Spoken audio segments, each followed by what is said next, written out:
ইমাম আবু হানিফা রাহমাতুল্লাহ আলাইহি কেন আসতেছে না? উনি কি ভয় পাইলো নাকি? ওরা বলতেছে, ইসলাম বিরোধীরা বলতেছে তোমাদের ইমাম ভয় পাইছে মনে হয়, এই জন্য আসতেছে না। যেরকম নাউজুবিল্লাহ। অনেক অপেক্ষার পরে দূরে তাকায়া দেখে কে যেন আসতেছে, একজন লোক আসতেছে এরকম দেখা যায়। আস্তে আস্তে লোকটা কাছে আসতেছে আর মুসলমানদের চেহারা উজ্জ্বল হচ্ছে। মুসলমানরা জানে ইমাম আবু হানিফা রাহমাতুল্লাহ আলাইহি যদি তর্ক শুরু করে তার সামনে যুক্তি তর্কে পারবে এমন মানুষ তৎকালীন জমানায় দুনিয়ার মধ্যে নাই।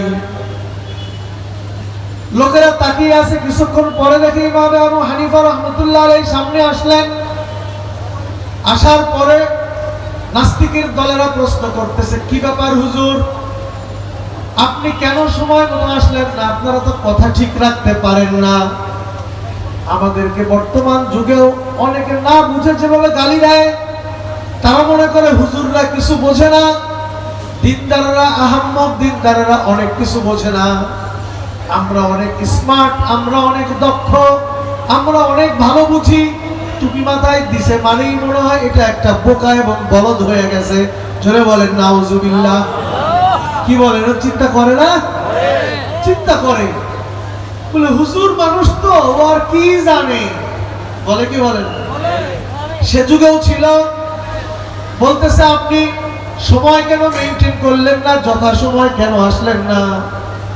ইমাম আবু হানিফা রাহমাতুল্লাহ আলাইহি বলতেছেন, আমার একটু দেরি হয়ে গেছে ভাইরা, আমার এই দেরি হওয়ার কারণে আমি আপনাদের কাছে করজোরে ক্ষমা চাই, কিন্তু আমার দেরি হওয়ার পিছনে হয়তো একটা কারণও থাকতে পারে। বলে সেই কি কারণ আপনি বলেন? ইমাম আবু হানিফা রাহমাতুল্লাহ আলাইহি বললেন, আমি আসতেছিলাম, আপনারা জানেন আমার বাড়ি নদীর ওই পারে, আমি আসতে গেলে আমার নদী পার হয়ে আসতে হয়। বলে হ্যাঁ আমরা তাও জানি। ইমাম আবু হানিফা রাহমাতুল্লাহ আলাইহি বললেন, আমি যখন নদীর পারে আসলাম, আসার পরে আমি দেখি নদীর ঘাটে কোনো নৌকা নাই, পার কেমনে হব? এই চিন্তা করিয়া যখন আমি অপেক্ষা করছিলাম, হঠাৎ দেখি নদীর পারে হঠাৎ করে একটা গাছের চারা। মুহূর্তের মধ্যে দেখলাম ওই গাছের চারাটা আস্তে আস্তে এমনি এমনি বড় হয়ে গেল। মুহূর্তের মধ্যে বড় একটা গাছ হয়ে গেল। এরপরে ওই গাছটা আস্তে আস্তে বড় হইয়া আস্তে আস্তে গাছটা কাটা হয়ে গেল, কাটিয়া টুকরা টুকরা হইয়া তক্তা হয়ে গেল। এরপরে আস্তে আস্তে তক্তাগুলো আস্তে আস্তে আপনারা ধরিয়া নেন। ইমাম আমাদের বলতেছেন, একটু পরে ওই গাছগুলো কাটিয়ে কাটিয়ে তক্তাগুলো নৌকা হয়ে গেল। আস্তে আস্তে নৌকাটা নদীর মধ্যে নেমে গেল। আমি চট করে লাফ দিয়ে নদীর মধ্যে ওই নৌকার মধ্যে উঠলাম। একটু পরে অটো অটো অটো ভাবে নৌকাটা চলতে শুরু করলো। নৌকা আমাকে পার করে এই পারে নিয়ে আসছে। এরপর আমি আপনাদের সামনে আসছি। এই কথা বলার সাথে সাথে নাস্তিকেরা বলতেছে, দেখছো কি বলে এই হুজুরটা? হুজুরদেরকে আগে যে বলেছিলাম এরা আহাম্মকেরা বোঝে না, দেখো সত্যি সত্যি এই হুজুরটাও তো আহাম্মক। তা না হলে উনি যে কথাগুলি বললেন এভাবে কোনোদিন সম্ভব নাকি? ইমাম আবু হানিফা রাহমাতুল্লাহ আলাইহি বলেন, আপনাদের কি ধারণা এরকম কি হতে পারে না? ওই নাস্তিকেরা বলে, না না না, এটা কোনোভাবেই সম্ভব নয়। বলে তাহলে আপনারা কি চিন্তা করেছেন? বলে না, একটা গাছ এভাবে অটোমেটিক্যালি হতে পারে না। এরপরে গাছটা কেটে আস্তে আস্তে তক্তা হয়ে যাবে, এটাও অটোমেটিক্যালি হতে পারে না। এরপরে সেইটা নৌকা হয়ে যাবে, এটাও অটোমেটিক্যালি হতে পারে না। এরপরে নৌকা থেকে আস্তে আস্তে আপনাকে চালিয়ে অটো চলে আসবেন, এটাও হতে পারে না। বলে তাহলে কি প্রয়োজন? নাস্তিকেরা বলতেছে, না, গাছটা অটো হইতে পারে, আস্তে আস্তে হইতে পারে, এর জন্য সময়ের প্রয়োজন। এরপরে গাছটা কাটার জন্য লোকের প্রয়োজন। এরপরে ওই গাছটা থেকে তক্তা বানাইয়া নৌকা বানানোর জন্য একজন লোক দরকার হয়। এরপরে নৌকাটা নদীর মধ্যে নামানোর জন্য লোকের প্রয়োজন। এরপরে নৌকাটা চালানোর জন্য একজন মাঝির দরকার আছে না নাই? ও আমার ভাইয়েরা, বর্তমানে মা বোনেরা, বলে এরকম ছাড়া কোনোদিন বলে সম্ভব না। আপনি যা বলতেছেন এগুলি আজগবি। ইমাম আবু হানিফা রাহমাতুল্লাহ আলাইহি বললেন, আর তোমাদের সাথে বহাস লাগবে না। তোমরা যদি মনে করো একটা গাছ অটোমেটিক্যালি হতে পারে না, তক্তা হতে পারে না, নৌকা হতে পারে না, এই তুচ্ছ কাজ, ছোট্ট কাজটা বা ঘটনাটা যদি একাকি হতে না পারে, তাহলে আমাদেরকে বলো এই গোটা পৃথিবী এত বড় একটা পৃথিবী, এত বড় একটা গ্রহ, এরপরে লক্ষ লক্ষ কোটি কোটি নক্ষত্র, সূর্য, চন্দ্র ইত্যাদি ইত্যাদি।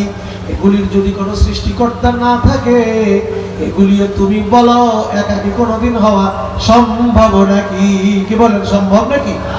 না, সম্ভব নয়। এক কথার মধ্যে নাস্তিকেরা পরাজয় হয়ে গেল। ইমাম আবু হানিফা রাহমাতুল্লাহ আলাইহি বিজয় হয়েছে কি হয় নাই? ও আমার ভাইরা, পর্দার মা বোনেরা, যারা মনে করেন আল্লাহ বলতে কেউ নাই, আল্লাহকে অস্বীকার করেন, সৃষ্টিকর্তা নিয়ে সন্দেহ পোষণ করেন, আপনাদের হাতে পায়ে ধরিয়াও বলি আপনাদের চিন্তা ভুল। আপনাদের চিন্তার মধ্যে গড়মিল আছে। চিন্তাকে পরিশুদ্ধ করেন, পরিশুদ্ধ করেন, কোরআন এবং সুন্নাহর কাছে আসেন। কোরআনও সত্য, সুন্নাহও সত্য। দেখবেন আপনার আমার যারা এগুলি অবিশ্বাস করেন, কোরআন সুন্নাহর কাছে যদি আসতে পারি, আপনার আমার চক্ষুটা খুলে যাবে। দুনিয়াতেও শান্তি পাবো, পরকালে নাজাত পাইয়া মাওলার জান্নাতে যাওয়ার আশা করা যায়। জোরে বলেন ঠিক কিনা? আমার ভাইরা, পর্দার মা বোনেরা, এই যারা চিন্তা করেন মানুষেরা, মানুষদেরকে কেউ বানায় নাই। আপনারা পড়িয়ে দেখবেন আল্লাহ পাক রব্বুল আলামিন কোরআনের মধ্যে বলেছেন 7টা স্তরে আল্লাহ তাআলা মানুষকে সৃষ্টি করেছেন। বিস্তারিত আলোচনা করব না, কোরআনের আয়াত খুলে দেখবেন, সম্ভবত সূরা মুমিনের মধ্যে আল্লাহ বয়ান করেছেন, ওয়ালাকাদ খালাকনাল ইনসানা মিন সুলালাতিন মিন তিন সুম্মা জাআলনাহু নুতফাতান ফি ক্বারারিন মাকিন ثم خلقنا النطفة علقة فخلقنا العلقة مضغة فخلقنا المضغة عظاما فكسونا العظام لحما ثم انشأناه خلقا آخر فتبارك الله أحسن الخالقين। জোরে বলেন সুবহানাল্লাহ। আল্লাহ পাক রব্বুল আলামিন বলেন, আমি মানব জাতিকে সৃষ্টি করেছি।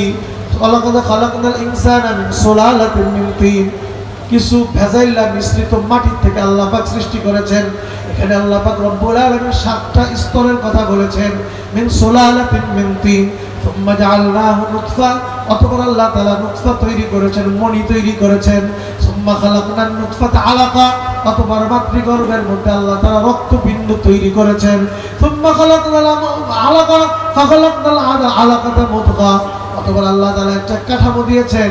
এরপরে আল্লাহ তাআলা এর মধ্যে আল্লাহ তাআলা ফাকাসাউনাল ইযামা লাহমা, এই কাঠামোর মধ্যে আল্লাহ তাআলা সুন্দরভাবে একটা অবয়ব তৈরি করেছেন। যারা বলেন সুবহানাল্লাহ। অতঃপর আল্লাহ তাআলা এর মধ্যে রূহ ফিকে দিয়েছেন। এরপরে আমি আর আপনি একটি সত্যিকারের একটা পূর্ণাঙ্গ মানুষে পরিণত হয়েছি। যারা বলেন সুবহানাল্লাহ।